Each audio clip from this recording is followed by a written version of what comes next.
Let's see who's in here. Oh, good.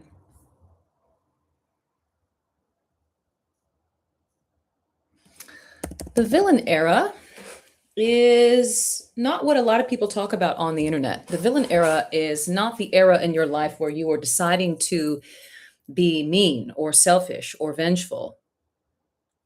The villain era, as I discuss it, as someone who studies mythology and all the ancient texts for fun, is what I do. Um, your villain era is when you are you one thing. Let's get one thing straight. You are always the hero in the story. There's a lot of content online these days, which I find rather silly. How you doing?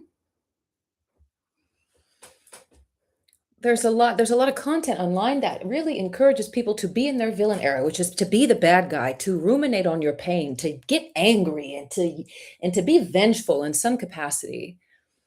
But I find that powerfully irresponsible considering what mythology actually is. That mythology is one of the most durable artistic technologies, if you will. It's a type of cloud technology that carries the most important data about the soul's adventure through life within its symbols, within its structure, within its plots and characters, within the archetypes that are consistent through every single myth since the beginning of time, since the beginning of story. Um, Being in your villain era means that you are the protagonist, the hero who is facing their hero, excuse me, facing their villain. You are Luke Skywalker facing Darth Vader for the first time. You are Neo facing Agent Smith. You are not Agent Smith. You are not Darth Vader. Being in your villain era is the what encountering the villain looks like means in mythology. It's a symbol. It's an archetype. It's this tarot card, if you will, that represents the student growing the protagonist going from student to master. It is the critical threshold of your coming of age. This particular coming of age, when you meet the villain, every hero meets a villain who forces the hero to confront the fear that blocks them, the fear that prevents them from going from student to master. It is a fear that masquerades as a virtue. Said another way, that your villain era is profound, damn near debilitating shadow work. Your villain era is not you being angry, being mad, being vengeful, being the bad guy, being selfish for the first time. The villain era is shadow confrontation that forces you to see the biggest block in your creative path, which is you. Taking accountability once and for all for the creative journey, not waiting for any more permission, not pursuing your creative passion as you conceived of it when you were a child, but marrying your talent with adult conviction, adult responsibility, adult devotion. Yeah?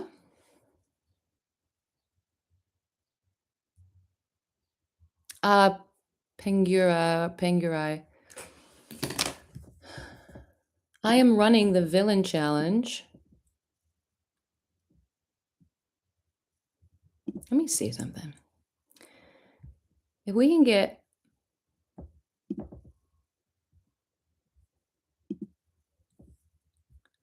30 super chats, I will do a discount code for my next villain challenge.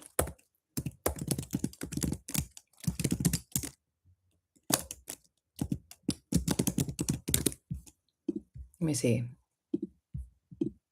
I'm new to this stuff, so forgive me if it's a little tedious.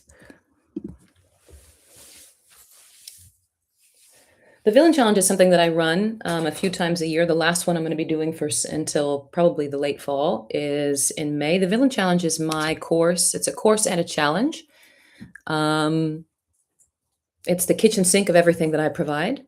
It's a 30-day course that I call Villain Challenge 75 Hard, but for creativity. I run it for 30 days at a time. but there are rules for discovering and embodying creative maturity, going from student to master in this way that we're talking about. There's rules, 30-day challenge, and there's 5 workshops with me in a month. Um, but yeah, feel free to drop a question in the chat. Is there anyone who's in the Villain Challenge here? I just put it up in the Discord for people to come hang out. Oh, are you in there? Cool. I'm going back and forth between the Discord. I have a Discord for artists. It's like my little secret school for artists and hangout space. I just let everybody know that I was going to be chatting. Oh, Ingie, hey, how are you? But yeah, if you have questions, yo. You're welcome. I'm glad it's helpful. Hey, Shakira. Happy birthday.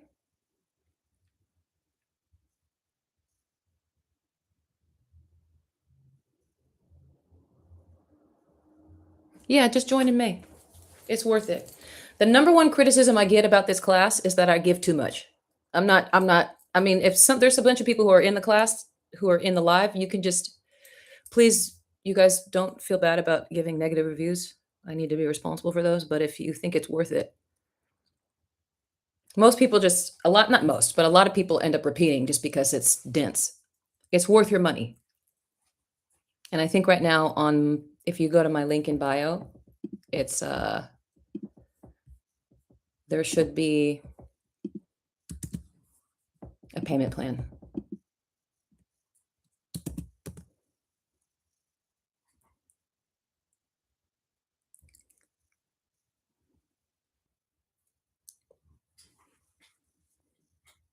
Oh, thank you. Thank you so much.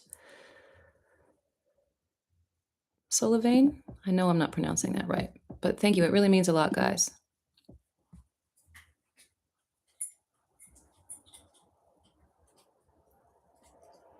But yeah. If we get, I don't know, I've never done this before.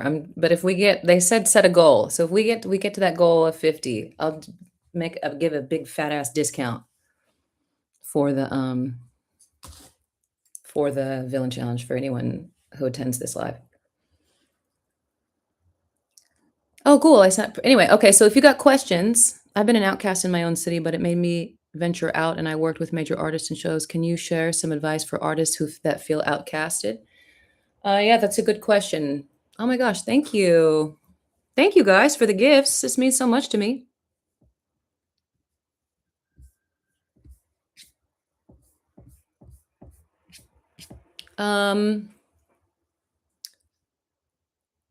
It's been amazing and I've grown so much as an artist in the challenge. Definitely do it if you're thinking about it. Thank you, Hannah. Thank you so much. That means a lot. Advice for artists who feel outcast. Yeah, Audre Lorde talks about this a lot. Audre Lorde talks about, so does James Baldwin. James Baldwin, I insist on everybody watching this full speech. It's on YouTube. It's The Artist Struggle for Integrity. I've mentioned it 1,000 times in the April Villain Challenge, and I know for a fact that nobody has watched it. It's free and it's 20 minutes online. And when it's the speech that changed the direction of my life, But James Baldwin talks about this, that you feel like an outcast because you are, and you're meant to be, because James Baldwin says that artists from a very young age have the truth written right on their face. It's a truth that other people are not willing to hold or bear or face or carry, but artists are.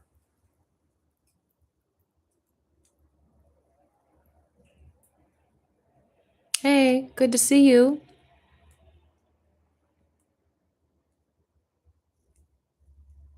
Hey guys, welcome in. Being an outcast is a prerequisite. Why? Because what you'll be doing later in your life is making sense of it. Thank you so much, Lydia. Oh my God. You guys mean so much to me. You are meant to be an outcast because you will be the space holders in the future. There is something that you are allergic to. There is something about the status quo that you are here to process and make sense of it, and you're an outcast because you're supposed to be on the outside observing. You're supposed to be observing and developing this observer's mind because that deep observation and that capacity for solitude is what makes you a good artist. Being able to sit and think and process and feel very deeply. There's something about being accepted that in this in the early stages that I don't know. I mean, it's a little bit of a shame that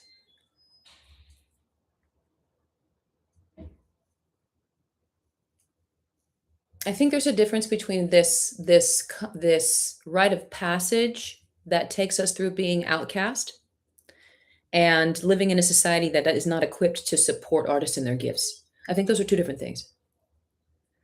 But I think that even if you come from a perfectly supportive family community, there is still going to be an outcast era. An artist has to very early be sustained, has to learn how to be sustained by their own preferences, by their own taste, by their own vision. They have to learn how to comment, critique, analyze, express deeply, get to the core of things, get to the truth of things. In your outcast era, that's what you're learning.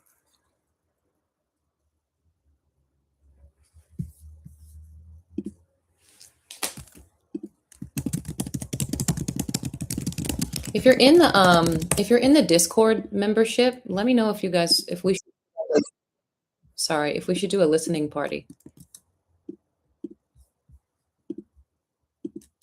Hey, Sheena. Anyway, I'm doing a super gifts drive.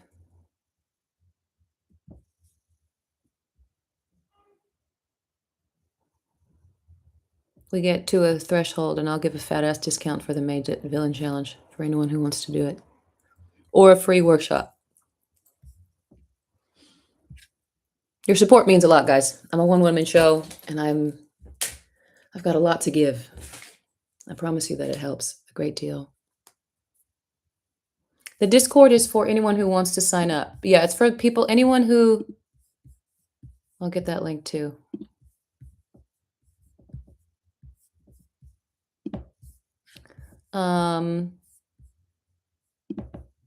Should be the link in my bio. Hold on. What?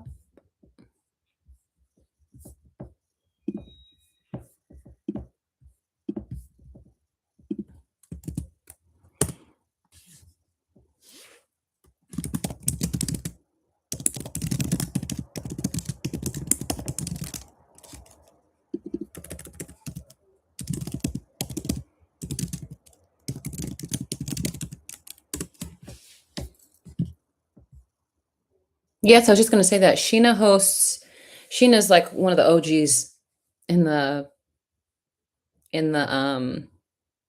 Discord, and she hosts an open mic night every Sunday for people to come share their art, just get feedback, express, practice being vulnerable, practice being seen in a safe space. You can ask for feedback or you can decline feedback, whatever you want.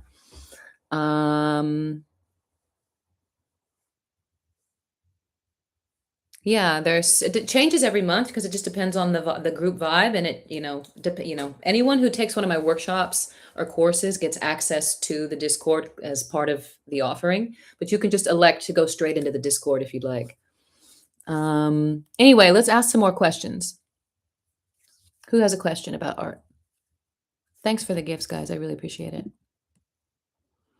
I don't know if it's like Instagram or TikTok, but if you can help me with a like and a subscribe, to like the live and subscribe to my page, I think that does something. It must boost my Oh, that's very kind. How do you navigate through influences and not lose sight of your own individualization as an artist in training? Well, I think if you're an artist in training, I don't know I don't know what your how far if you're really an artist in training, I think that being exposed to influences is your objective. That is the priority. Because taste is something that it's a slow burn. It comes over time and you never really land on it. It always changes. But an artist needs inputs before they can output. I've taken writing classes where all we do is read other people's memoirs and we damn near plagiarize them. We read Joan Didion's memoir and then we just damn near, she's like, okay, basically Mad Libs for creativity or Mad Libs for your writing. And you just take 2 pages and you plagiarize it. You need inputs. But how do you navigate through influences and not lose sight of your own individualization as an artist in training? I would say, are you very clear on what your purview is, what your focus is, what your priority is? Do you know what that is? Are you explicit? Is it written down? Is it clear? Is it written down in a safe space, in a waterproof, nuclear blast proof, written down in your native language, not held somewhere in your brain as an intention or a vibe or like a mood board somewhere? No, is it written down, or are you clear about what your perspective is, what you're going to write about, and who you are as an artist who's going to say it? That's something we talked about last night in the Village Challenge. Your artist statement.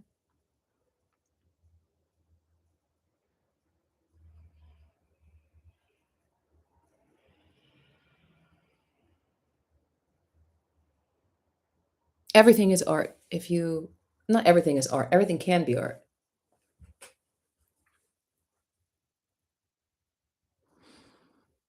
You feel like you've been consuming too much art without output, which is why I feel blocked. Well, it's time to starve the inputs, maintain custody over your senses. Put some boundaries up, Kira, for yourself.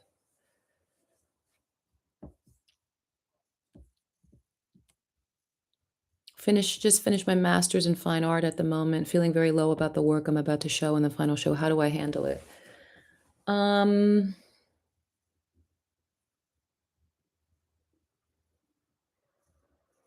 Grad school is a tough environment. If you're at the end of your master's degree, you're probably demoralized for reasons that have nothing to do with the quality of your work. And I think it's important to disentangle yourself from that confusion. Uh, Grad school is tough. It's a tough, controlled environment. There's politics. There's the same people. You're dwindling on energy. Um, but you're in grad school to learn, not to arrive at some magical place where you get selected for the hyper exclusive um, artistry circle. You're there to learn. Even if the adults in the room, the teachers that are there, the professors don't treat you like that. Even if they've convoluted that process for you, even if they have made you feel like you're there to arrive, to be perfect, to pretend and cosplay as, um, Jackson Pollock or whatever.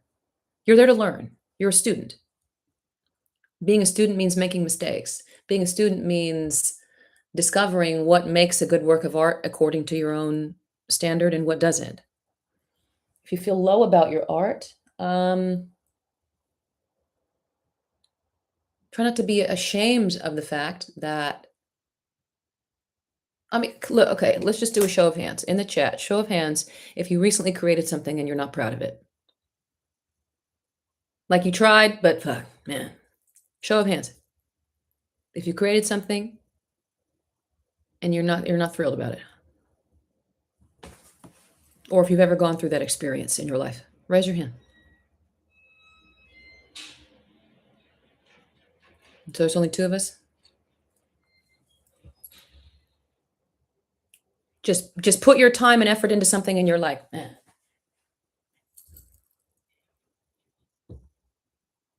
Find me an artist that loves their work. Find me an artist that loves every inch of the drafting iterative process. If you don't like your work, you sound like an artist to me. Welcome. Y'all are being selfish. Y'all didn't raise your hand. That's selfish. This young person is asking for encouragement. What?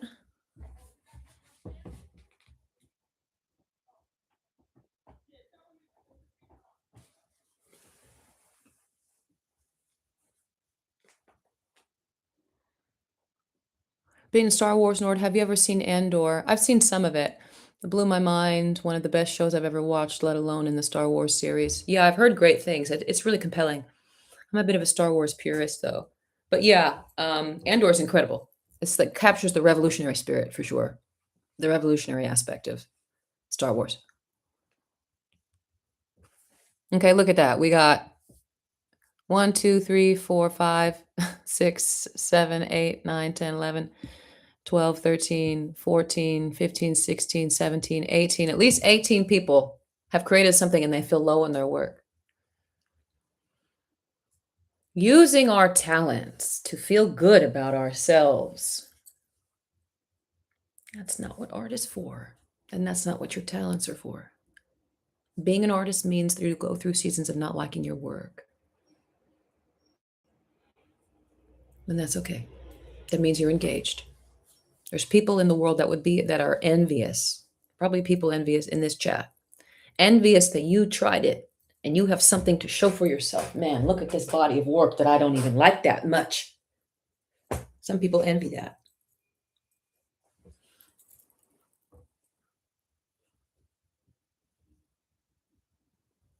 Who else has a question? What are some habits to avoid in your experience? You got to pick, you got to narrow it down. What are some habits to avoid? That's a big subject. In what? Pick a category of life. What do you mean? Is it important to share the shitty art too? Yeah, of course it is. Of course it is. Who says it's shitty also? You don't know, guys. You don't know. You have no idea. It's not up to you you're not the decider of good art and bad art. The audience is.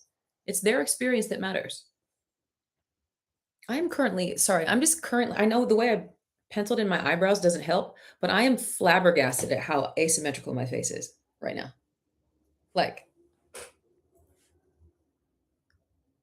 I know the way that I penciled in my eyebrows doesn't help, but fuck. It's like, what, girl? What happened to your face? It's like, did you have a stroke at some point? I don't like this. I need to get something. This is my strong side.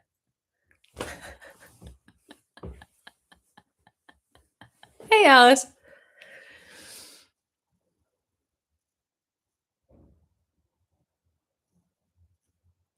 Hey, Jack.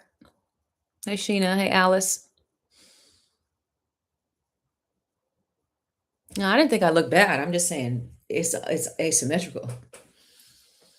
I think that's funny. It's like, what's happening on this side?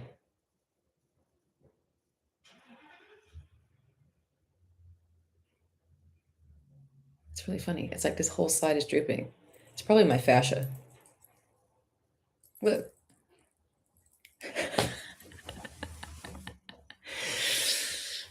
Y'all gotta chill. I'm not being hard on myself. I just think it's funny.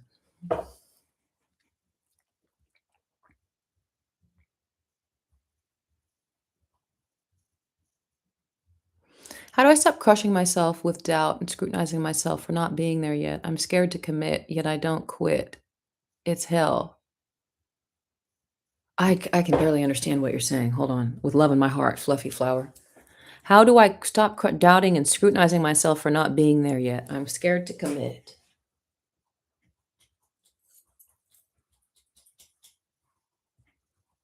Now, fluff. Now, fluff. How do I stop scrutinizing myself for not being there yet? I'm afraid to commit. Now, fluff.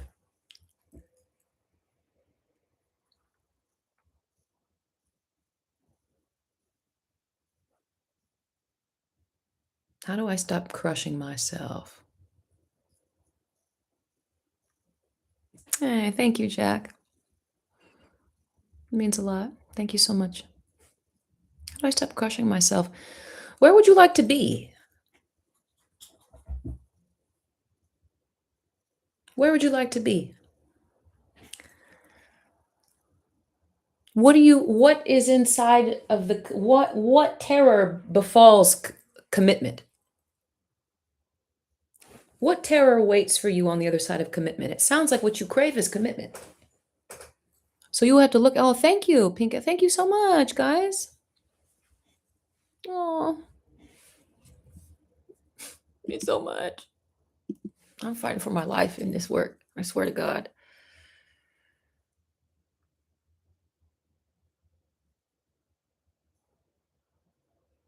Someone told me to treat my art like a lover, and when I remember, how do you find your creative tribe? We're here. I want to get back to this question though, because I almost don't understand it. How do I stop crushing myself, doubting and scrutinizing myself?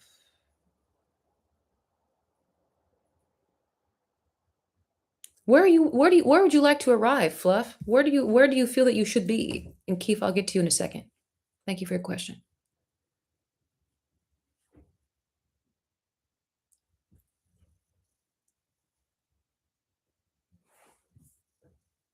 How do I stop crushing myself with doubting and scrutinizing myself for not being there yet? I'm scared to commit. Look, y'all. The extent to which I'm about to start frying this chat in a second with love. The extent to which we are so damn conditioned, ready to be hard on ourselves. Where are you supposed to be?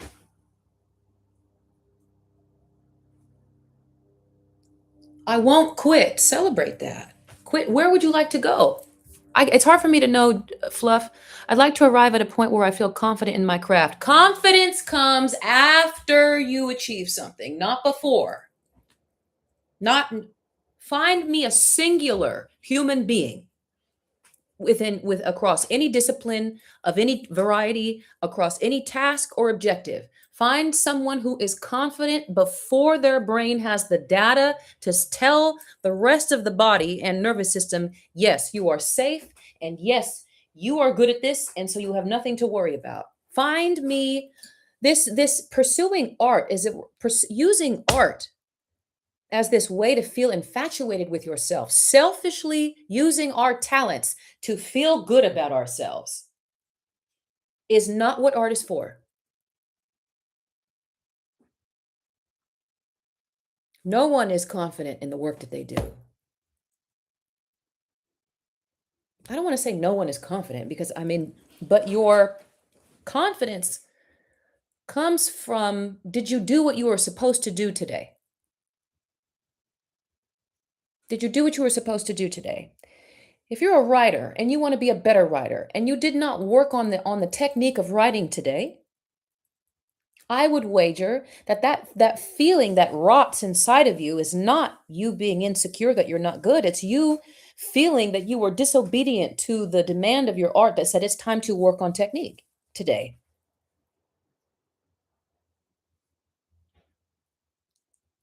Growing up and maturing as an artist, for me, has meant realizing that the way that I feel, I'm a singer and a bit of a writer. The way that I will never feel about my own voice the way I feel about my favorite voices when I'm listening and sitting in the audience. That the confidence of someone in the seat, in the arena, comes from being obedient to the craft, comes from tending to their technique, doing what you were meant to do for the day, trying to have an audience experience in the seat of the artist. You're going to be looking down a deep well for a long time. It's a bottomless pit.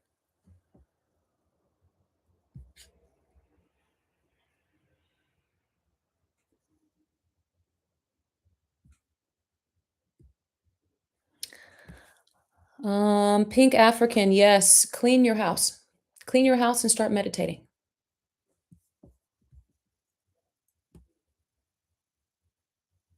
Don't worry about that yet.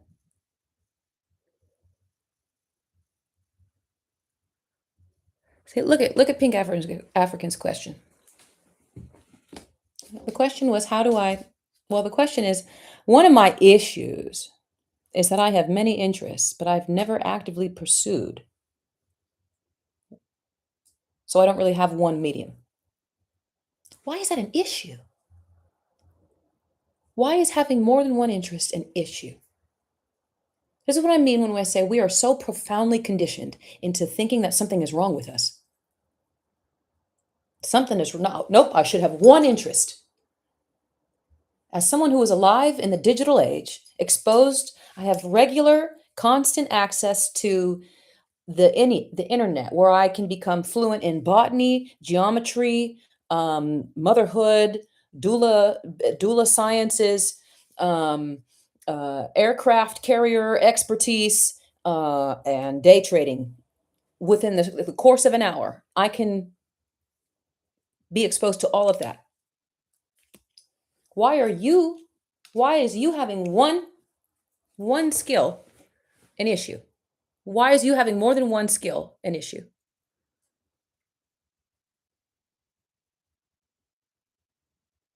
I am disobeying my own demands to get better.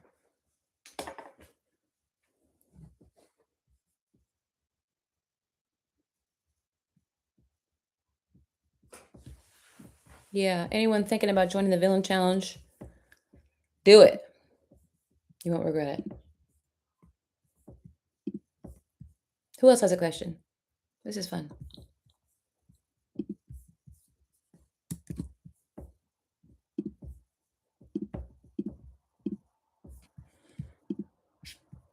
I think if you use the discount code YouTube Friends, there should be a discount.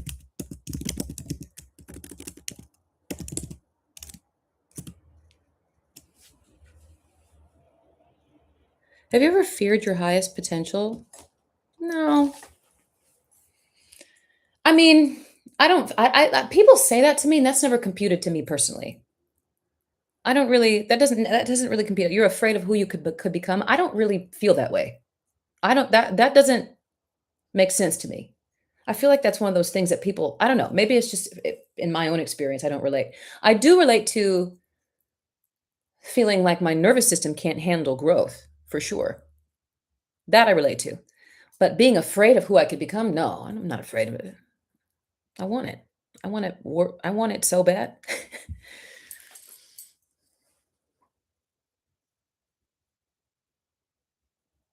I think some people do fear the responsibility. I don't know. I'm trying to be honest with my. Do I fear potential? Yeah, there's. The thing about me and fear is that when I think about being afraid, like there's something about me and fear where it's like if I'm afraid of it, even if I deal with it or find myself dealing with it, like there's nothing within fear to reason with. I don't know if that makes sense. Listening to fear as if it's wisdom is not something that I do. Not that I as soon as I become conscious of something as a fear, it evaporates from me. It takes a long time to disentangle that sometimes, depending on how deep it is. But like, I don't know if as soon as can see that I'm afraid of something squarely, I'm like, oh, this is bullshit. The fear is so useless. It has no bearing on anything. Like fear is not a thing. Like it's not. You don't even have to fix it. You don't have to address it. You don't have to get to the bottom of it. You don't have to. It's not. It's mind games. My language fails me in this moment. But like, man, I'm really looking at my lopsided ass face right now. This is hilarious to me. It's like, do I sleep on this side? I think I do. I have two different faces. Or maybe that's really funny. Also, the nature of the aspiration motivation for expansion can relieve the fear of perspective, if that makes sense. I recently was discussing with an artist how clear you try to keep your life for art. Unfortunately, I've cleared out onto isolation. I found those not supporting your path will pull into drama. I agree. How to deal with losing ambition? I've lost all ambition in the last year. I don't have any ambition left. I used to. I can't believe it. I don't have any fucking ambition. What the fuck am I going to do with ambition? Ambition for what? What does my desire have to do next to the will of God? What I aspire to is to want what God wants for me. But there's this thing I've recently discovered in my life where ambition feels fear-based. It feels futile. It feels silly. I really wanna. I really wanna, because that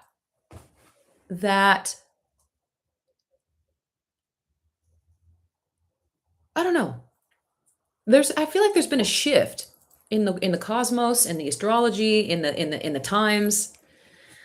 I, ambition is the more people I talk to, it's like I remember when we all wanted to be founders and go get them and start the thing, and now I want peace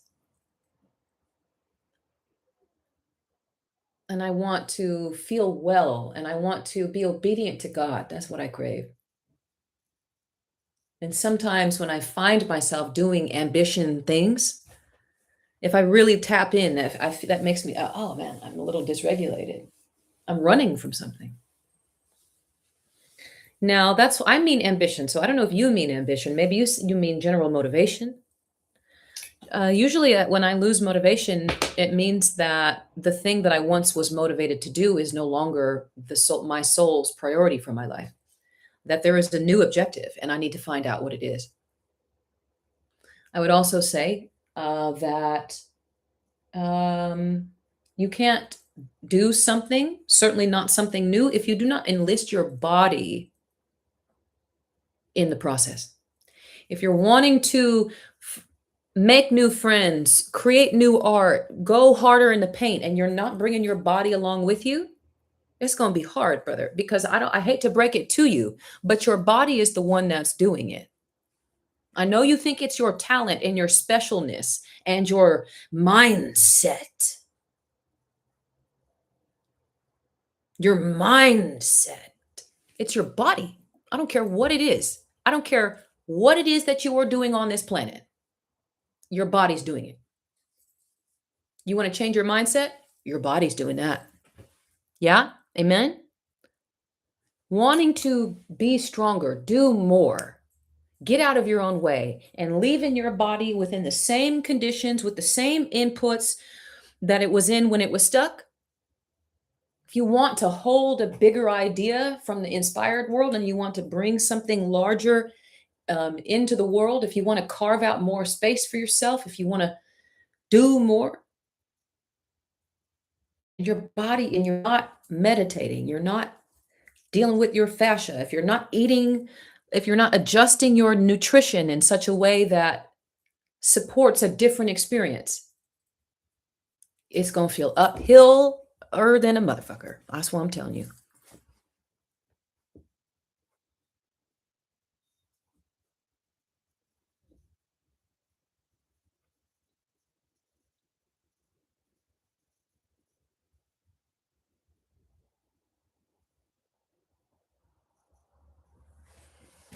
Everyone buy this book immediately. How do you change the body? Well, I mean, well, how do you change the body? You know the answer to that question. That's what I'm talking about. Let's lock in. Everyone get into your third eye right now. Everyone take a deep breath and lock in. You think I'm playing. We're about to lock in. Ready? Here's what we're going to do. We're going to stop bullshitting for a second. We're going to remember, just for a second, our divine nature, the supernatural nature of who we are. Right now, we're going to remind ourselves and one another. We're going to hold that intention for ourselves and equally for the 77 of you in the chat. Hey, man, my prayer is that everybody here remembers their godliness right now. Y'all think I'm crazy. I don't care. Y'all think, oh, she's just got weird. I don't care. Because I cannot have no tea, no shade. I'm on your side.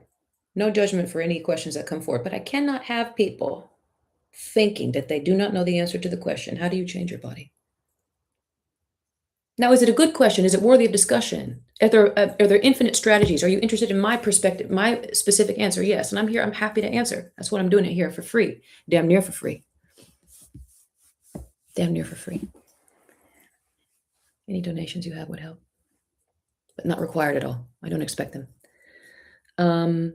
The question is, how do we change our bodies? Man, if you know the answer to that. Nutrition, breath work, meditation, change your environment.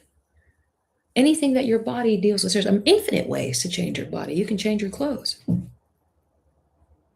Your hygiene, fitness, nervous system work, nutrition, hydration. How do you change your body? How do you really change your body, though? It's I think, the fundamentals, and I don't mean to be difficult the way I just was, and so I will try to answer with a little bit more specificity. Nervous system first. Nervous system first. At any given moment, our bodies, the nervous system is asking us, are we safe? Are we safe? Are we safe? Are you safe? Am I safe? Is this safe? Is this environment safe? Is this person safe? Is it safe now? A million times a second, your body is asking you that question. Is it safe? Is it safe? Are you safe? Think about that for a second. Think about the fact that your body, the only thing that your nervous system is asking, the only thing that your nervous system is interested in is your safety. I want this person to feel safe.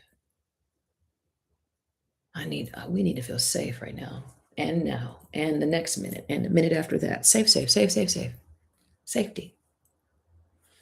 Your body asks the question, am I safe? Your body also answers the question, am I safe? You can increase your body's capacity to answer in the affirmative. Yes, we're safe.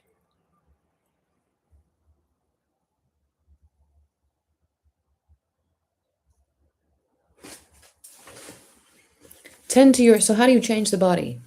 Tend to your nervous system's capacity to tell you that you are safe. That's breath work, meditation, the food that you eat. I keep looking at this like, I swear to God, I was like, I must have had a stroke last night. Face just, half my left side just falling off my face.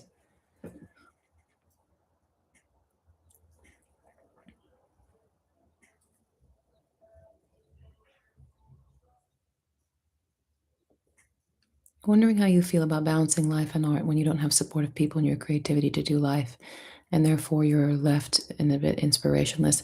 How do you feel about balancing life and art when you don't have supportive people for your creativity to do life with,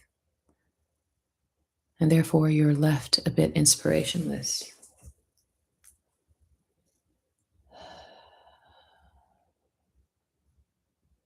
I believe that's a very serious thing. In my life, how do I handle it? I change my life. That's how I handle it. I'm doing that right now. A few months ago, I realized I don't feel like I have the inspiration that I need. I know these are not the conditions that my body needs to feel and to produce inspiration. And so there's nothing wrong with me except for my choices. And so I'm going to change that. For me, it started as a conversation of being very clear about what it is that I need. Yeah, you can feel in your guts that you don't feel supported, but do you know explicitly in your native language, ready to spout it off like an elevator pitch, what it is that you need and what is a priority for you? What do you care about? What do you need? Do you know? Can you write it down? Can you articulate it in an elevator pitch right now? Here's what I need. Here's what I know that I'm missing. I need beauty, greenery, an honest environment, and people of color. Okay, great. Whatever it is for you, do you know? So not only is it about grieving and bemoaning the fact that your environment is not providing you what it is, and that's a very real thing. You need to feel that. The next step is to be clear with yourself about what it is that you do need, and your body is trying to tell you that. I'm reactive to the concrete. I'm reactive to the sounds, the noise. Okay, well, that means you don't like concrete. You don't like the grid. You want a more natural environment. Maybe you want green, lushness. You don't like the sound. Okay, that means you need something quiet. It's you have to do your part. Being very clear about what it is that you need and what you want, what your artistry needs, and then you have to bend your life to go get it. Your creativity needs to be as much as it possibly can be, because I know we have other needs and demands. We have the obligation to pay rent, things like that. That's huge. But your creativity has to come first. The reason every human being is alive is to be creative. Every single one of us. In the same way that every bird is oriented towards flight, every human being is oriented towards creativity. Every single one of you. At all minutes of the day. Your capacity to Your creative capacity recharges when you sleep. It's not just your lungs or your nervous system that heals, or your skin or your digestion or your psyche that heals when you sleep. All of that heals when you sleep and resets when you sleep, because you need to be creative the next day. Your joint mobility is on behalf of your creativity. Your liver functioning is on behalf of your creativity. Liver function, liver chi is deeply connected to creativity. Your root and sacral energy, your sexual energy is about creativity, not about partnership exclusively. To answer your question, prioritizing your creativity by any means necessary in your life will change your life. I'm creative before I am anything else. I am creative more than I am an employee, more than I am someone's daughter, more than I am someone's partner. I'm creative. Because for me, creativity connects me back to God. Creativity is my expression of obedience to God. It's an acknowledgement that God created humanity in his image, elevated with superior dignity above any creature in the cosmos. Humans have more dignity given to them by God.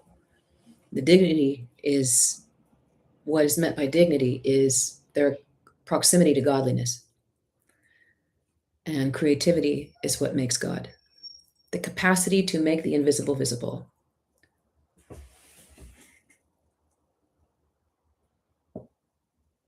Being around networkers is killing me. Same.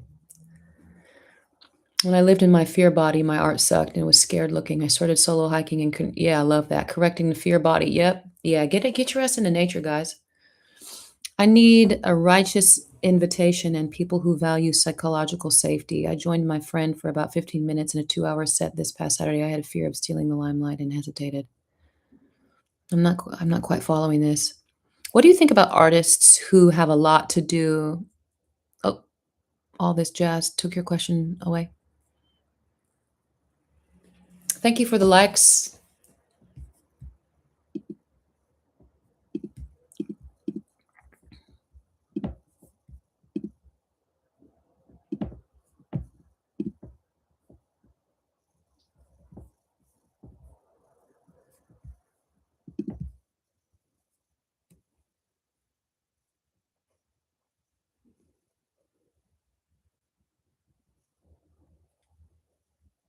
Can you talk about liminality and creativity? I've been working on a creative project and I'm trying to launch it for a while now, but it feels like I'm blocked. I need a little bit more data if you could help. If it feels like I don't believe in a block, by the way. I don't know where people start calling. I don't know. I don't believe in blocks. I don't believe in creative blocks. I don't believe in creative blocks. Everybody just in this tendency to feel defective. The default is like, oh, something's wrong with me. Let me see if I can derive more from your question. I don't feel like I have enough. Can you talk about liminality and creativity? I've been working on a creative project and trying to launch it for a while now, but it feels like I'm blocked. I would need to know what step of the launch is sticky for you.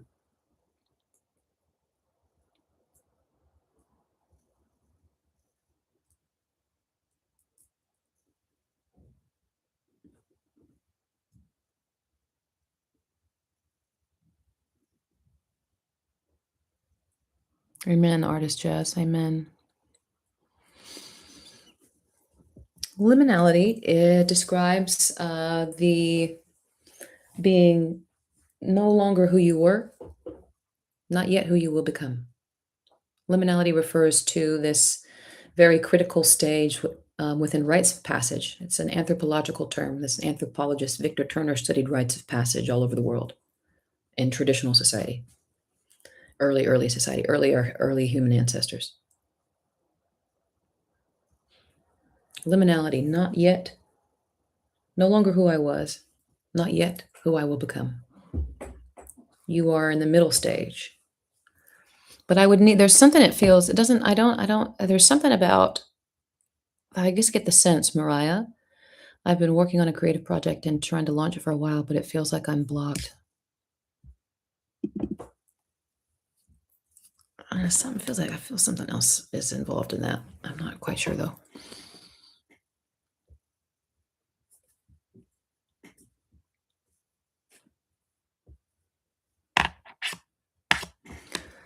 Alone, very alone. Here, you're in the right place. You can join my Discord. Raise your hand if you feel alone in your creativity. Raise your hand. Raise your hand if you're an artist who feels alone. You can join my community if you'd like. But you're in the right place.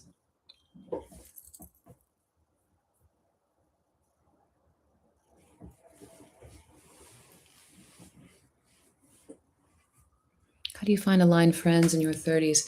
In my experience, finding aligned friends is contingent upon being very clear about what it is that I'm craving. There's this, and it also, I have to be very clear on what it is that I want and what it is that I care about. I'm an adult. What do I care about? What are my priorities? What is the type of environment, support, community that I actually need? And then in my experience, that didn't start coming until I created it. I sent it out into the world. There is a space there's a sensation of feeling that I need. It didn't start coming until I created it.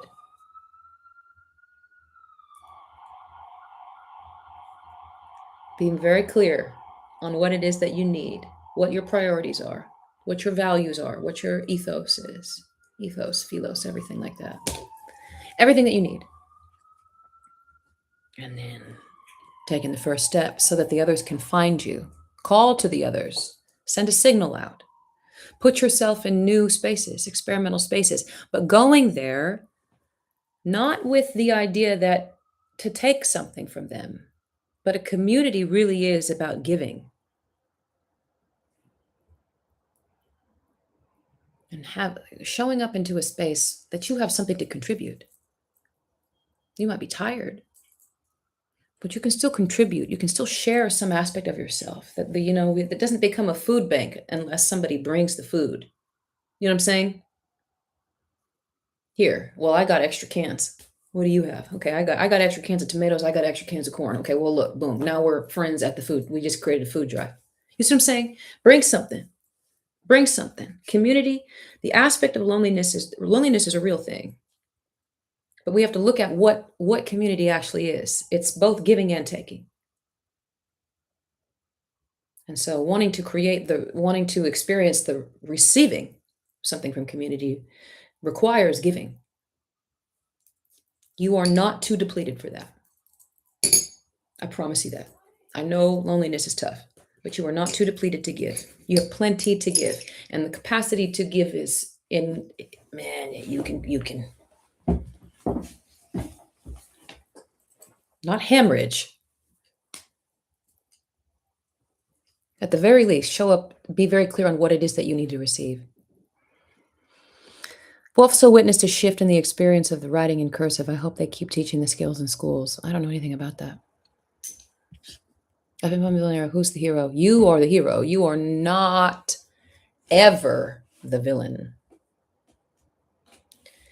Being in your villain era means that you are the hero who is encountering your own inner villain. We do not ever decide to take up and be the bad guy, to be the mean guy, to be the guy that has a painful backstory and then does something with it. That's what good does that do? What is that? I can't stand that about it. There's this woman who's been plagiarizing my work online, and I have to address it soon because it's getting out of hand.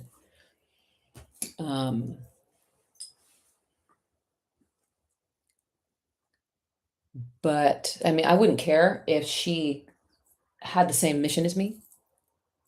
And if we were doing more or less the same thing, I would be like, oh yeah, girl, take it. I don't care. Because it's not my work anyway. I didn't invent this villain stuff, but it's she's doing something. I could be wrong, and I hope that I am wrong. So if I'm wrong, someone will tell me this. Hopefully her. But my sense is that she's doing something rather dark. She's manipulating this material into doing something dark, and that darker thing is getting people to sit inside of what they think is, as if it's possible for someone to be anyone other than the protagonist in their own story. The hero is the protagonist, so you cannot be the villain. You cannot be the flying monkeys. You cannot be the yellow brick road itself. You are always the protagonist. The villain is resonant to us deeply because the villain represents our shadow material. The villain era is the times in our lives when we are forced to confront a fear, and not a fear that is external to us, a fear that is within us. There's some aspect of ourselves that we are not willing to be. We are too afraid to be something, to do something. You're afraid to be mediocre. You're afraid to appear weak. You're afraid to be vulnerable. And so the villain comes in every story to expose your weakness. Here you are thinking, and then the hero in that instance thinks that they need to overcome weakness to defeat the villain. But the villain represents shadow work. And so the hero must embody what they are afraid of being to discover a new power, a new capacity within themselves, and to go from student to master. Oh, I'm so glad.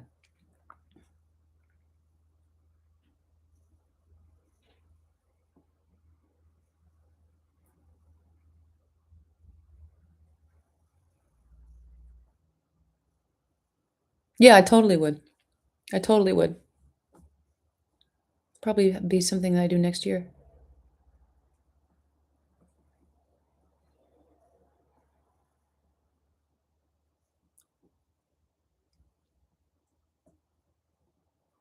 Yeah, I just find it so irresponsible that all these people out here in the world are like,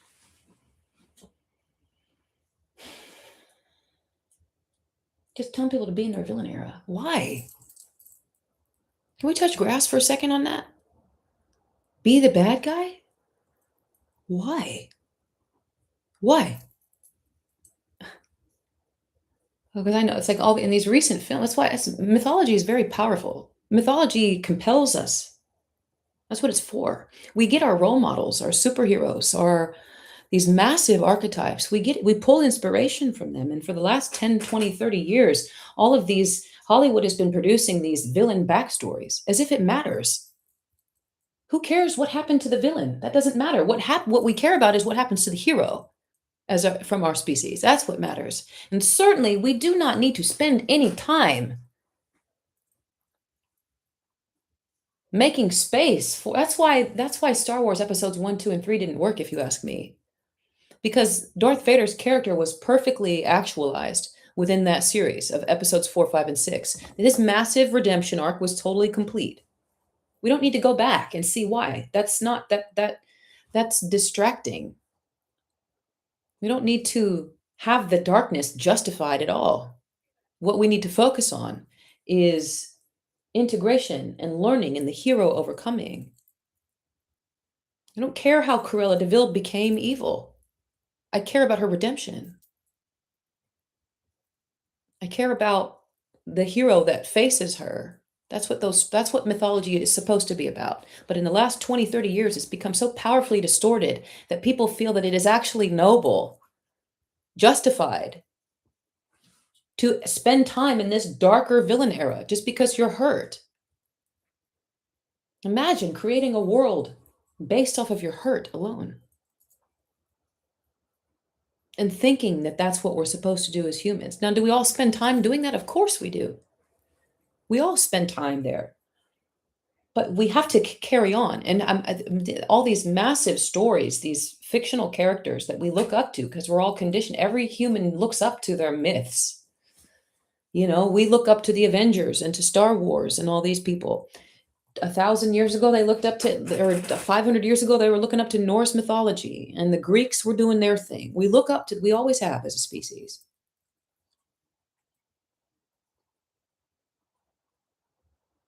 But ruminating,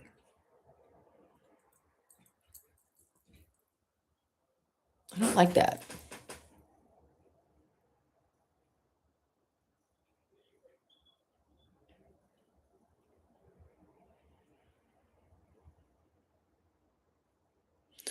How am I able to believe in my work? Not until, I'll tell you, not until after I was live, until I started it, until the audience tells me that it works, that they've been moved by it, impacted by it. Not a minute before. Anytime I do something new, I do not know if it's going to work, and I don't believe in it. I believe in my obedience to what it is that I believe in I believe I am obedient to what God tells me to the best of my capacity, which is not, it's not that great, but that's the objective. I am not confident. Answered another way.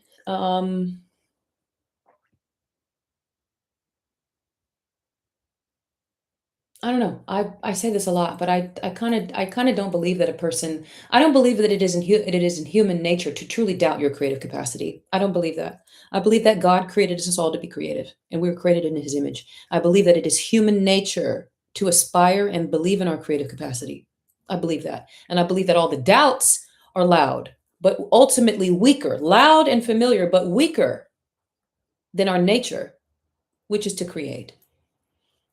And I believe that you are confident in your capacity. I believe maybe you don't have anything to show for yourself, or maybe you don't have the support that you need, or maybe it is a little difficult, or maybe there's a skills deficit, or maybe it's hard. Art is hard, but mistaking create confidence for ease is a slippery slope. Art is the hardest thing in the world. It's hard. It's hard. It's extremely hard because you're making something invisible visible. Unlike the plug-in, the bullshit that we have to do in the Matrix, which is just do what other people say and show up, and everything is determined for us. Our creativity requires outrageous autonomy, courage at every step, listening to your instincts, feeling things very deeply. Those things are hard, but I do not believe when a person, as a matter of spiritual conviction, I do not believe that a person could ever truly fundamentally within themselves have any deficit in confidence in their creative capacity. I believe it is human nature to create and to aspire towards it in the same way that every bird is oriented towards flight. God is the creator. If you're here, I'll answer the question. This is how I would answer the question. For anyone who feels stuck in their creative process, how is your spiritual practice? Do you have any spirituality at all? Not tending to your chakras, not manifesting, not breathing for 5 minutes once every 4 years. I'm saying, do you have a rigorous, devout relationship with God? Not the universe, not source, not oneness as a concept that you can hold in your mind. I'm saying the difficult to conceive God with a capital G.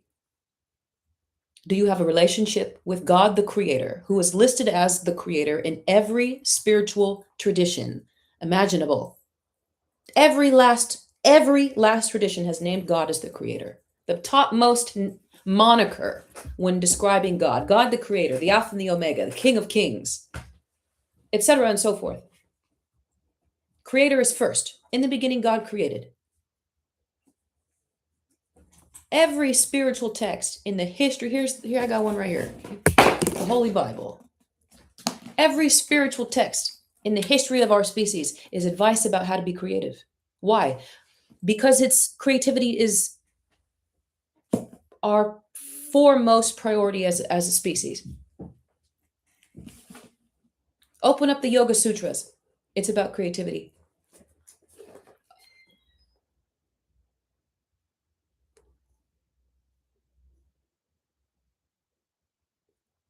Every bit of it, all spiritual advice is about how to be more godlike, which is to be creative from a human's perspective. So how do you have confidence? Strengthen your relationship with God the Creator. You are creative. God the Creator, the source of creativity itself. Strengthen your relationship with that. Learn about what does it mean to, what does it feel like from the spiritual perspective to be disconnected from God, to be listening to evil. If your creativity is connected to your godliness, and your creativity is your purpose assigned by God, just like the bird's assignment is to fly. And if you don't have the confidence to do that, maybe that means there's evil afoot.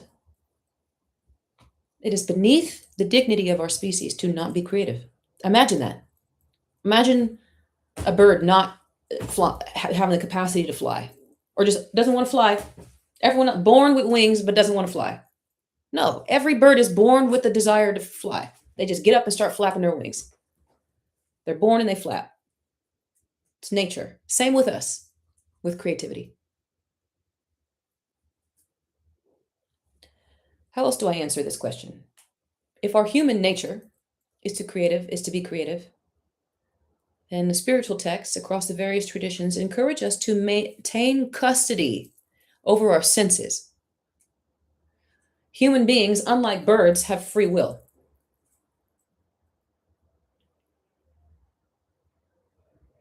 We have free will, which means we could have our creative nature and our creative capacity, but we get influenced to do all types of shit.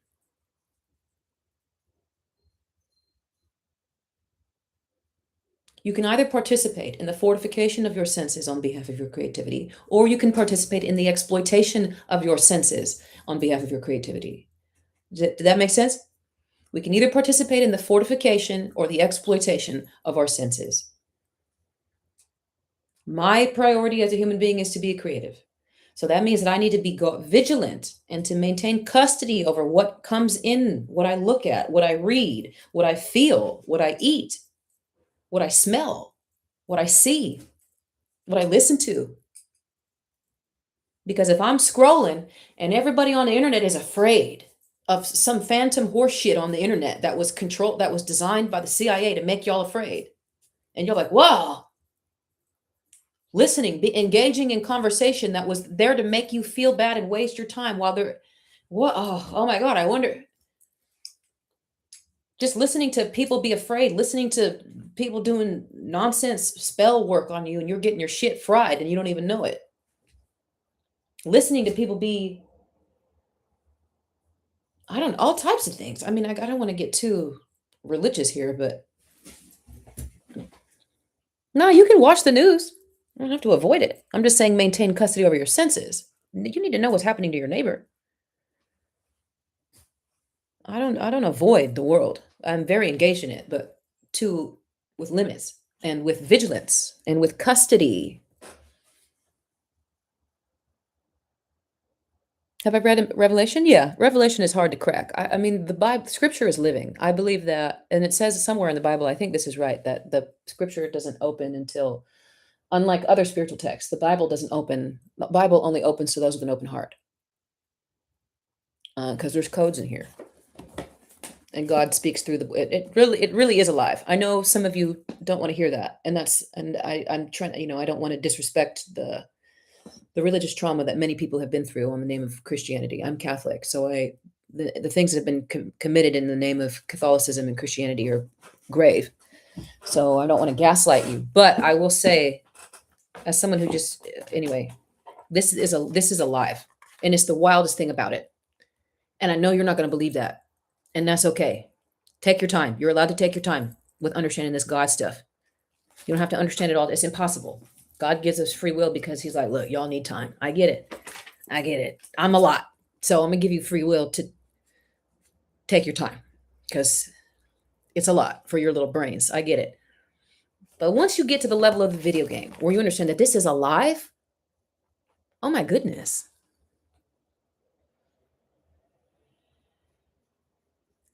TJ.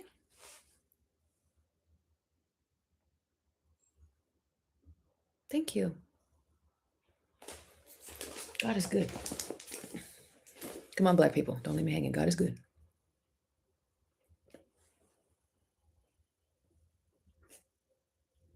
Black people. Thank you.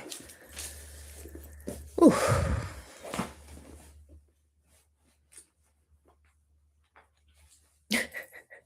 Thank you. And all the time, God is good. Y'all late. Wake up. Jesus. All right, let's go back to the Holy Spirit, Lord. What do you want me to say? Once you get to the level of the video game, this is a living, it's alive in a way. I know people say that, and you've heard a lot of distorted Christianity where you just think someone's being cringe when they say that. They're just being cringe and weird and corny and boring and like lame. And there's plenty of Christians like that. But once you get to the level of when you actually, oh my God, oh my God, it's alive. You know how everybody loves a little alien documentary and a little, oh, let's get inside the Egyptian pyramids, late night History Channel documentary, conspiracy theory. Let's talk about the codes and the emerald tablets and the sacred geometry technology. Once you realize that Christianity eclipses everything in that mystical code, quantum, I'm saying it's extraordinarily dense, and it's alive, and it only opens to people with an open heart and at a timing that God himself decides. It's extraordinarily mystical. Catholicism is the most mystical metal thing I have ever been a part of in my life. I've been looking for it my entire life. I've been the girl who's done all the witch spell work, chakras, documentaries, Blavatsky, hermeneutics, whatever I'm trying to say. I've done it all. Deep in the Confucianism bag, deep in the Hinduism bag, loving every inch of it. To this day, love it all, except for the occult. Love it all. No notes. It's all real. The occult is real, by the way. Everything is real. Every god of every religion is all real. But once you get to understand once you understand the true tea of Christianity, my God, oh, you're gonna be like, I get it. Once you understand that it's not about like team sports and like, oh, my God is better than your God, and corny shit about, oh, you have to be whack and boring and can't be gay and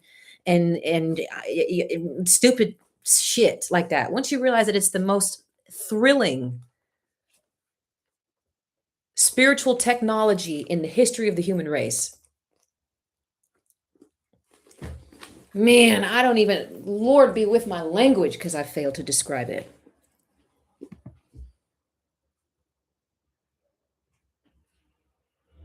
Yeah, Ancient Aliens, Da Vinci Code, man. Forget the Da Vinci Code. Look, man, why don't you read about Dan and now this is for the people who are already Christian. Chat, are we anybody in here? Anyone Catholic? Chat.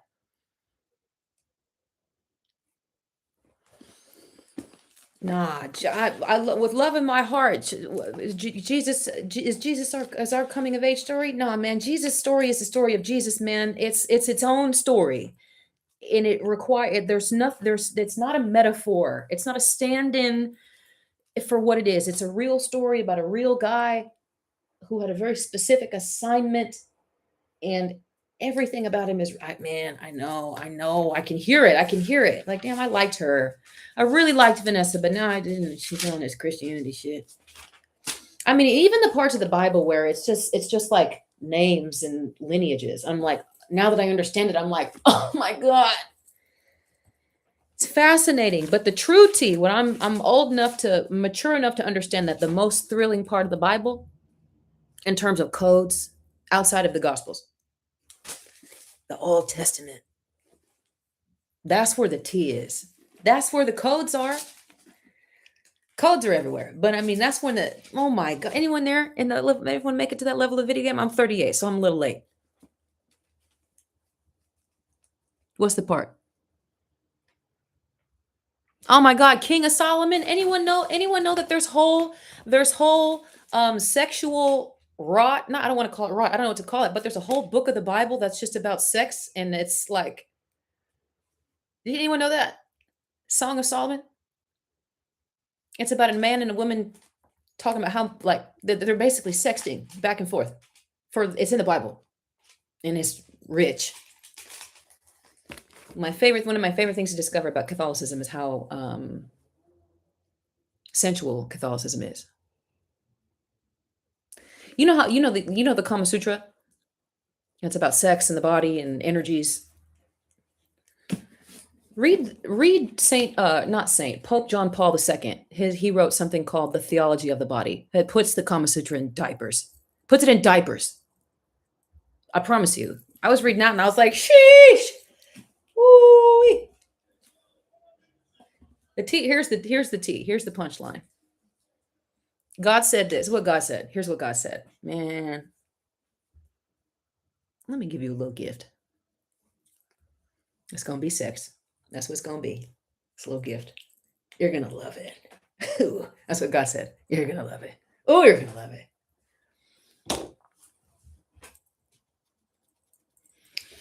But to be serious, understanding how sensual and embodied Catholicism is, and y'all be doing these little little altars with stones, and no tea, no shade. It's all real. It works. But I'm saying, why don't you go direct to the architect of the cosmos? Why not? We have the capacity. We didn't have the capacity to go direct to God by ourselves, except for after Jesus Christ's life. That's what he gave us, that capacity. You can go straight up there. Just go straight to him. Develop an individual relationship with God, if you'd like. Not the mimetic layer of God, not the aspirational layer, not with intercession or stained glass windows or statues or lesser gods to aspire to or teach you the lesson first. You can go straight to him. That's what Jesus Christ brought. That was the ascension technology that God brought to the species, that God as Jesus brought to the species. My autism is flaring about Catholicism, so you're going to have to just rock with it. One time I was doing yoga in park and City in the Clouds, and the wind shifted, and these young people were out there doing an activity, and I heard someone say, "Oh, is he a saint? John Paul's a saint." No. Are all popes saints?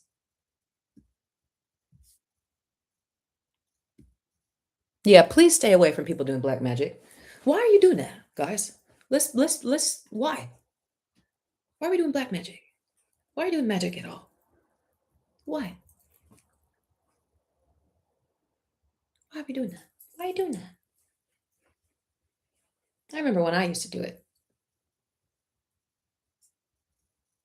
And it came from this fear. Deep down, deep in my bones. Didn't even know it was there until God exposed it. Thank God. And it was basically, I remember having this conversation with God. I was like, damn, I'm sorry. I was so afraid that I tried to outpace your plan for my life. Trying to do extras. Imagine that. Trying to do extras. When the architect of the cosmos is right here. Not over there, here, right on top of you. Not inside. Inside. Physically inside your DNA. Inside. I'm over here trying to do extras with my little rocks and stones. Girl, stop. You don't got to do that. You don't have to do that. For me. For me. Oh, he is a saint. I didn't know that. Thank you. The NIV Bible, the Protestant Bible removes 6 books or 6 or 9 books of the Bible. The Protestants. Now Luther. little joke.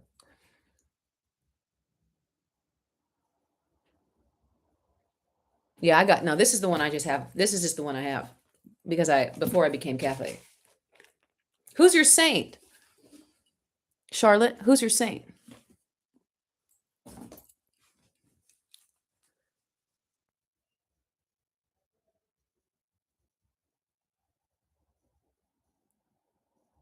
Oh, Teresa. We love shout out Saint Teresa of Avila. Shout out. Ooh, girl. If you haven't read anything about I don't care if you're Catholic or not, y'all need to read The Interior Castle, translated by Mirabai Starr. Absolutely, I have. Those her look, these right here, these white books, that's her autobiography. Have I checked out the Book of Enoch? I have. Such an interesting thing. It just breaks my heart. I'm gonna answer your question, but I'm just gonna be Catholic for a second. Just let me do this for my own health for a second. Just give me a second. I just gotta be honest. It breaks my heart. I'm talking to myself. So just in one ear out the other. But it breaks my heart when we start talking about God and Jesus. And it's so hard for us to, and it's on me. It's on me as a Catholic. I'm a disciple, so it's on me. That's my fault. But it breaks my heart that we just go straight to the what am I trying to say? It breaks my heart that it is so hard for us to understand, to believe that this man existed and that everything that he said he was, he is. It's not difficult for us to understand. For example, if your friend tells you they go to ayahuasca and they see the lady and all the elves and they have a hero, they do a hero's dose of some psychedelic, and then they saw the lady and they saw the etc. But it's so hard to believe. But anyway, have I read the Book of Enoch? Yeah. For me, the Bible has enough in it, and it's plenty. And it doesn't appeal to me. The Apocrypha is fascinating, and I believe there's tea in there. And there's probably some things in there, but I'm not in a hurry to dissect the mysteries and I'm not here to solve something. Sometimes I get tripped up on that, and I think that my relationship I'm very interested in spirituality as like a fun subject. That's why if we want to talk about Confucianism, we can. I'm going to watch the documentary no matter whose religion is the focus. I'm going to watch it. Um but I have been humbled in my life recently where I had to my pride had to get looked at. And said my pride was I had to learn that there's a difference between having spiritual interest and spirituality. And then I'm over here trying to be the smartest spiritual person. That's not a thing. And so I've like had to kind of starve my spiritual interests and trying to solve the mysteries. Like the part of me that like was a little girl who loved Indiana Jones and shit and Carmen Sandiego. Of course I've read the Book of Enoch and the Apocrypha. Of course I have. But like, because it's interesting, it's fascinating, but I have to keep boundaries around that stuff from my spirituality because being ravenous for knowledge for me sometimes is a bit of an addiction because knowledge satisfies the mind for some people, for me. And spirituality is about my heart and my body and listening and obedience and satisfying that latter category of listening, obedience, heart centeredness, and a relationship to God is the only thing that really makes me feel better in this life. It's the only thing. More knowledge, even being even more engaged in my interest, does not make me feel as good as being obedient to God. I don't know if that was random, but that's how I feel. Now, someone said, I love me some Hildegard. Saint Joseph is I'm a patriot. Saint Joseph is my saint. I was confirmed Vanessa Joseph. And when I heard that name on the Easter Vigil, the tears, I was like, I didn't know it. I didn't know anything about Saint Joseph. And then I learned, and I was like, no, that's my guy. Saint Joseph, the father who stepped up. Working class, blue collar, generic ass man whose wife was impregnated by the Holy Spirit. And God said, Joseph, lock in. Take care of this child. Lock in, son. And he's like, no, no. What do you mean I'm a carpenter? I got work to do. He's a blue collar dude, literally blue collar guy, working class guy, not fancy, not special, and not gifted in any way, just a regular dude. And then his wife potentially, and he was looking at his wife too. I know it. Looking at his wife like, that's a slut. Man, what do you mean she's pregnant? No, she cheated on me. It was, that's mad controversial back then. And God said, lock in and take care of that boy and protect that woman. And he said, all right. Now, as someone who, my father never showed up into the equation. And I'm only 38 years old. Admitting to that actually bothers me because my mother raised me beautifully. I mean, she had problems, but she raised me beautifully. And my grandfather was very involved in my life like a father. Only in this year of my life have I been able to admit, like, damn, no, I do feel a way about that. And I do carry, even though I'm a decent person and I've got, I'm fairly grounded, I still do notice the impacts of feeling abandoned. And the way that St. Joseph just fills them motherfucking cracks for me. And St. Joseph is the terror of demons.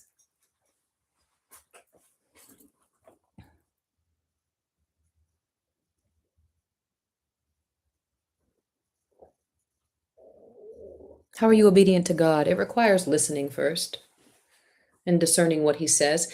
How are you, how to become obedient? I mean, God is so loud that it's hard to ignore it. Now, if you don't have a relationship, man, I really have to deal with Sheena, are you still here? My fascia is really, I'm glad I can see it now because I feel like I'm even talking like this. It's so funny. Look, like my smile is half, or maybe it's the camera. I feel like it's like, I'm going to go deal with my fascia. Anyway,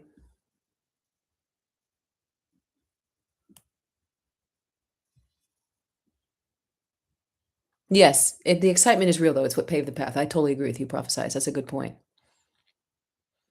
How am I obedient to God? You gotta listen, man. You gotta develop, you gotta establish the communication line. God will intervene. God be intervening too, but then you just gotta become fluent in language. I only think you can really disobey God if you hear it clearly and you do nothing with what you hear. If you're still discovering God, if you're still having a relationship, if you're still learning, if you still kind of resent God for something, if you still doubt that he's real, if you're still confused by the whole thing, if you're still on your way, that's different. That's that you're allowed to struggle. It's you must struggle to understand God. If it's easy, no, I don't know. I think you're supposed to struggle. The example that we have from Jesus Christ is that it's a motherfucking struggle. Now, but if you have the relationship and you know how to listen and you know how to hear and you do talk to him and then you ignore what he says, no, that's something else.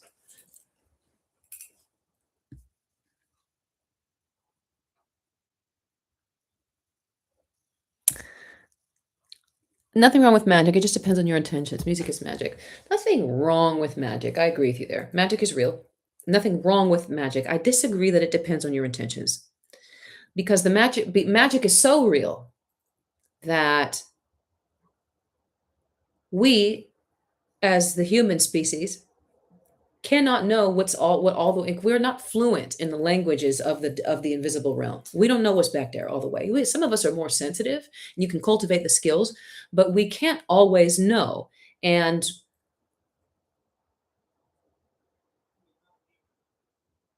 you can have an intention that is good, but that it is still not serve God. And I don't mean being in the corny ass Christian way. I'm saying in the invisible dimension, the dimension that we can't detect with our ears, eyes, whatever, there is a hierarchy. And there are very powerful beings, but not all of them are obedient to God. And a human's capacity to do good, and it's even your intention, can still be intercepted and manipulated by beings that are not oriented towards the highest good. And we will not detect that. I disagree that it is about our intention only. And I believe that if your intention, I don't believe that music is magic. I believe that music is music. I believe that music is I believe that we are more supernatural than we realize. I believe that the body is more supernatural than we are conditioned to believe. I believe that music impacts our bodies in those supernatural ways. I don't believe that music is magic. I think that we vastly underestimate music's natural impact on the human body and what its functions can be for. I do not believe that music is magic. Not at all. I believe that its impact is extraordinary. I'm an opera singer. I don't believe it's magic. I don't believe it's spell work. I don't believe that it's um yeah, I don't believe that it I believe yeah, be careful with magic. Only because despite even if you're using it for good, and I'm not saying anyone here is trying to wreak havoc on the world, but I'm saying even your best intention can be overcome if it is not covered in on behalf of God. And I believe that somebody working on behalf of God doesn't need magic. They just need God. God is infinitely more powerful than magic. Why would I use magic if I could just let God do everything for me or do what God says or use the gifts that God gave me? But that's me though. That's me. I just believe that in my experience, and I think that people who've been deep in the magic universe have seen enough to validate that. Be careful when you behind dim realms, when you in the invisibles. You don't know what's back there.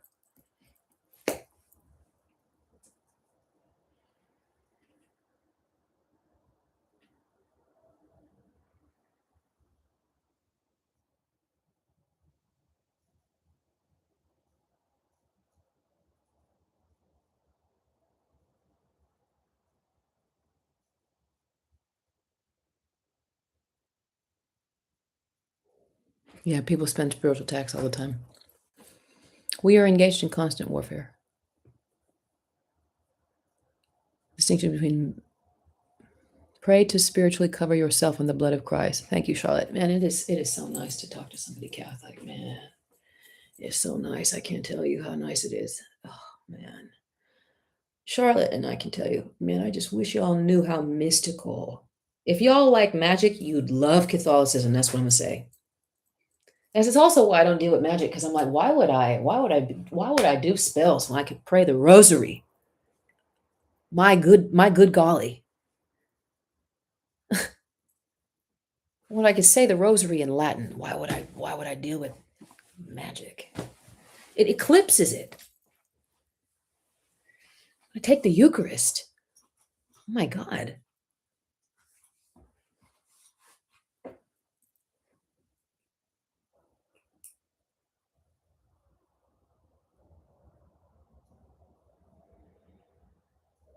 Did you guys know that the Eucharist is communion in the Catholic Church, but we don't believe that that communion is symbolic, it's ritualistic. We believe that it's real. When the priest says this is the body, we believe that it is the flesh of Jesus Christ in our actual body every single Sunday or every single Mass.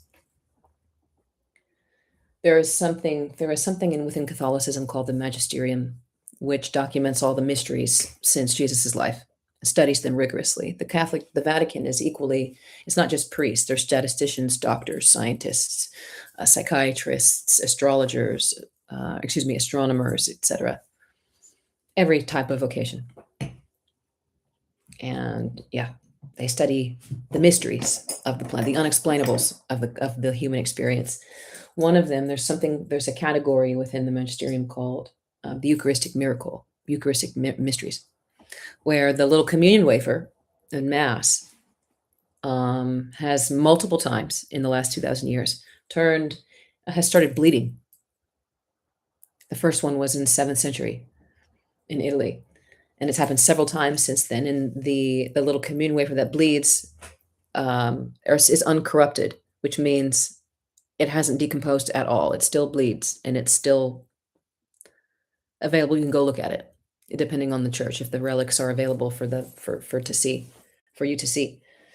But it bleeds, and then a century later, or a millennia later, after we developed the process, the technology to test the blood types, all of these communion wafers, these Eucharist wafers that bled.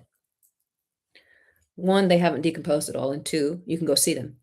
And two, they're all the same blood type, AB positive, a man, same blood type, and the tissue that appears inside the blood is of a man who had been tortured by iron and was suffering cardiac arrest.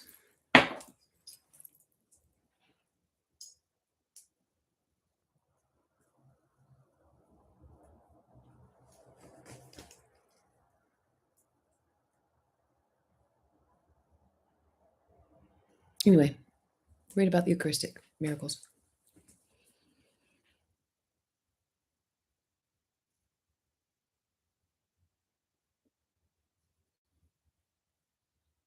Yeah.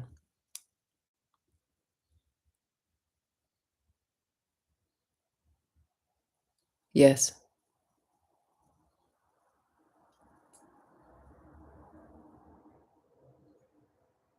What is it specifically about Catholicism that is beyond other forms of Christianity? Beyond? That's the word that's throwing me. That's a big question. I hope you understand that. That's a very big question. I don't know if I don't know if I have the capacity to answer it, but I ought to try.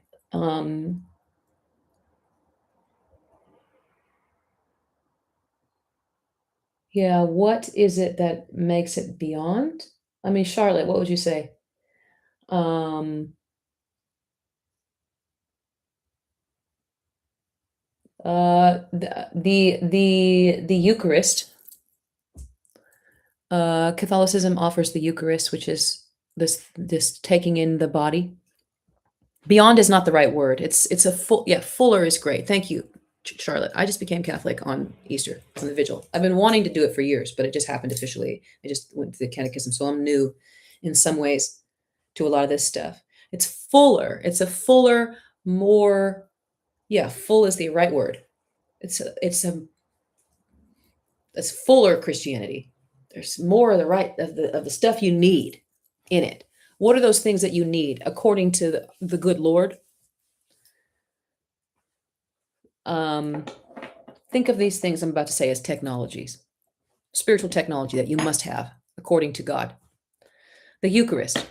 You need to eat the body of Christ as often as you possibly can. Every day would be ideal, but we don't be doing that. At a bare minimum, once a year. And then the sacraments. There's these handful of things that a human being must do, aspire to do, to make sacred their human experience. A sacrament is something that elevates the supernatural. There's certain aspects of life that make us more supernatural. One of them is the sacrament of marriage. It's a common one that people think about. Marriage is not a human technology. It's not a social event. It's not a human ritual. It's a supernatural ritual. It's a technology.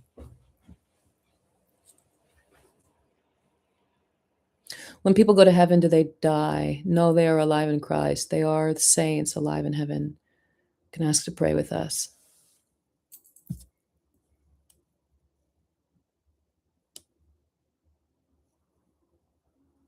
Hey, Wilton. Any opera? Yeah, listen to Tosca. That's my favorite.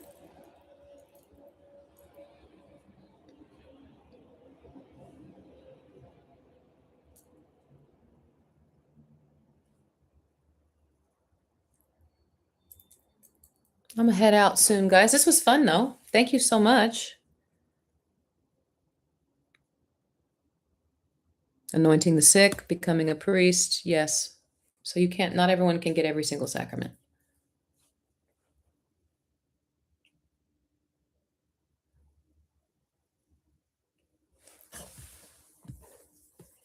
Well, this was fun. Don't forget to like and subscribe to my page or become a supporter.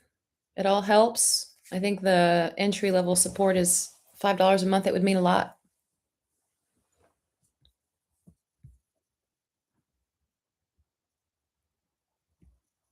Every little bit helps. Did you guys have fun? Was this good? Yeah, I like it on here a lot better. The energy's way better.